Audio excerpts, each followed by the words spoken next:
안녕하세요, 선생님. 부산에 살고 있는 60대 부부가구입니다. 재산은 살고 있는 아파트 한 채가 전부이고 얼마 전 남편을 은퇴 후 소득이 전혀 없어서 남편이 올해 기초연금을 꼭 받았으면 좋겠는데 그런데 친구들 말로는 대도시에 집이 있으면 기초연금 못 받을 거라고 하더라고요. 그게 사실인가요? 자식들에게 부담되지 않으려면 주택연금이라도 가입해야 하는 건 아닌지 걱정이 많습니다. 소득이 전혀 없고 집 한 채가 전부일 경우 집값은 도대체 얼마까지 기초연금을 받을 수 있을까요?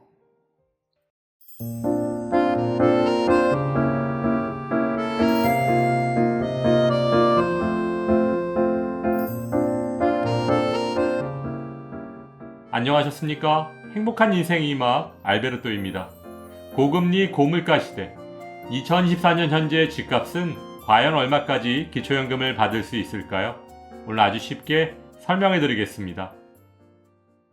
오늘 집값은 얼마까지 기초연금을 받을 수 있을지 계산하기에 앞서 부동산을 포함한 일반 재산의 기초연금 적용 범위와 적용 방법을 정리해보면 먼저 아파트, 주택, 토지 등의 부동산은 전년도 시가표준액, 즉 공시가를 기준으로 반영되며 전세보증금을 포함한 임차보증금은 확정일자를 받은 임대차 계약서를 제출하면 주거를 목적으로 하는 경우 5%의 기본공제를 받을 수 있지만 주거 목적이 아니라면 기본공제 없이 보증금 100%가 기초연금에 반영됩니다. 따라서 기초연금 계산 시에는 전세로 거주하시는 것보다 대출을 받더라도 집을 소유하는 편이 훨씬 유리하다고 할 수 있습니다. 다음 분양권은 기초연금 신청 조사 당시의 납부된 계약금, 중도금의 합계만큼을 일반 재산에 반영하고 있고 청약저축의 경우는 집을 장만하기 위한 과정이므로 금융재산이 아닌 일반 재산에 반영됩니다. 마지막으로 자동차의 경우는 보험개발원에 등록된 중고차 차량가액만큼이 일반 재산에 반영되지만 차량가액이 4천만 원 이상 고급 자동차라면 기초연금 바로 탈락이라고 보시면 됩니다. 따라서 기초연금 신청 전 반드시 정리하시기 바랍니다.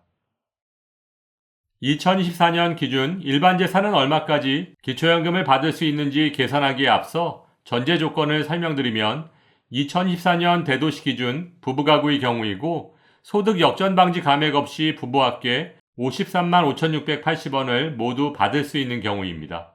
또한 시가표준액, 즉 공시가격이 시가의 60%라는 전제하에 계산해 보도록 하겠습니다.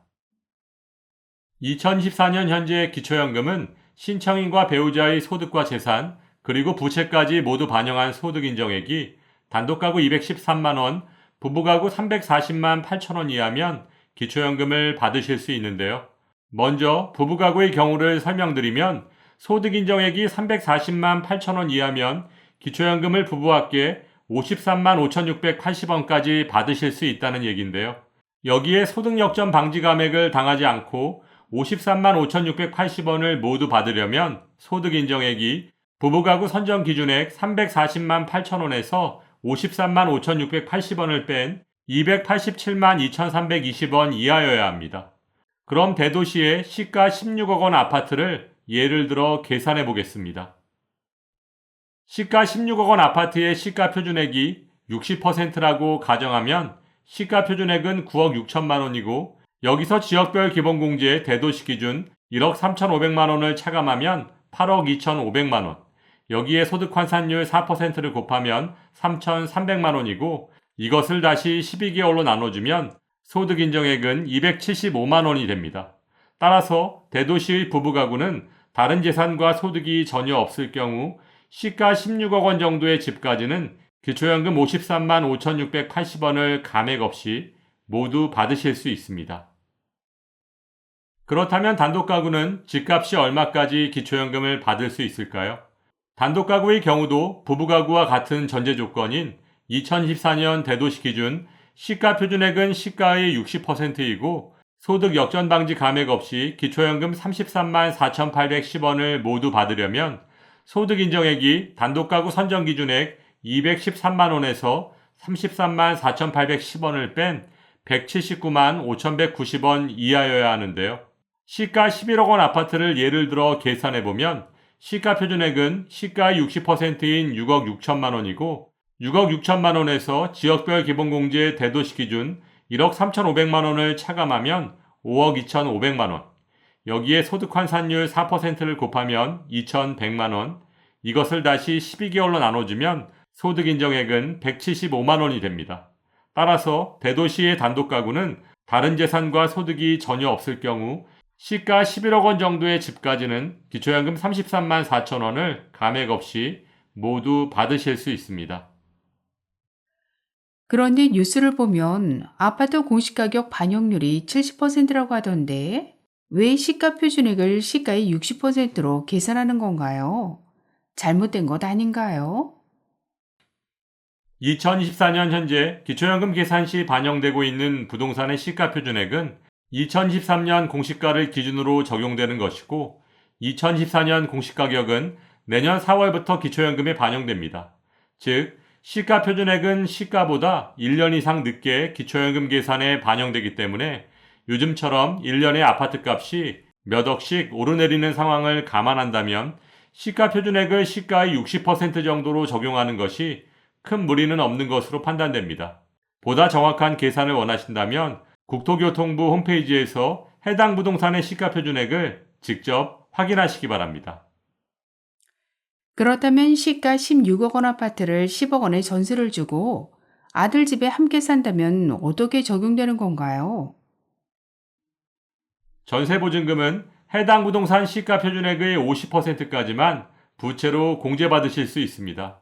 따라서 시가 16억 원 아파트의 시가 표준액이 9억 6천만 원이라면 50%인 4억 8천만 원까지만 부채로 공제받으실 수 있습니다. 즉, 전세보증금 10억 원에서 4억 8천만 원을 공제한 5억 2천만 원이 금융재산에 포함된다는 것입니다. 또한 전세보증금을 은행의 정기예금에 넣어둔다면 매달 발생하는 이자 소득에서 기본공제 4만 원을 차감하고 소득평가액에 반영됩니다. 그럼 혹시 집을 팔고 전세를 살면 기본공제를 얼마나 받을 수 있나요? 지금 살고 계신 집을 팔고 전세로 옮기신다면 전세보증금에서 5%를 기본공제한 다음 일반 재산에 반영되기 때문에 오히려 기초연금에 불리합니다. 그래서 집주인은 기초연금을 받고 그 집에 전세를 사는 세입자는 기초연금을 못 받는 상황이 발생하게 되는 것입니다. 그러면 아파트를 팔고 다가구 주택에 살면서 월세를 받으면 임대소득에 대한 필요경비는 공제받을 수 있나요? 혹시 임대사업자 등록을 해야 하는 건 아닐까요? 2022년부터 임대소득은 임대사업자 여부와 상관없이 무조건 단순경비율, 즉 필요경비를 공제받으실 수 있는데요. 주택임대소득은 42.6%, 점포임대소득은 41.5%의 단순경비율이 적용된다는 점 참고하시기 바랍니다. 기초연금은 재산과 소득의 종류에 따라 기본공제 금액과 적용 범위가 모두 다릅니다. 따라서 미리 준비하지 않으면 불이익을 당하실 수도 있습니다. 차분히 준비하시길 바라며 오늘도 알베르토가 어르신들의 행복한 인생 2막을 응원하겠습니다. 행복한 하루 되세요. 좋아요, 구독, 그리고 알림과 공유는 좋은 콘텐츠를 만드는 힘이 됩니다.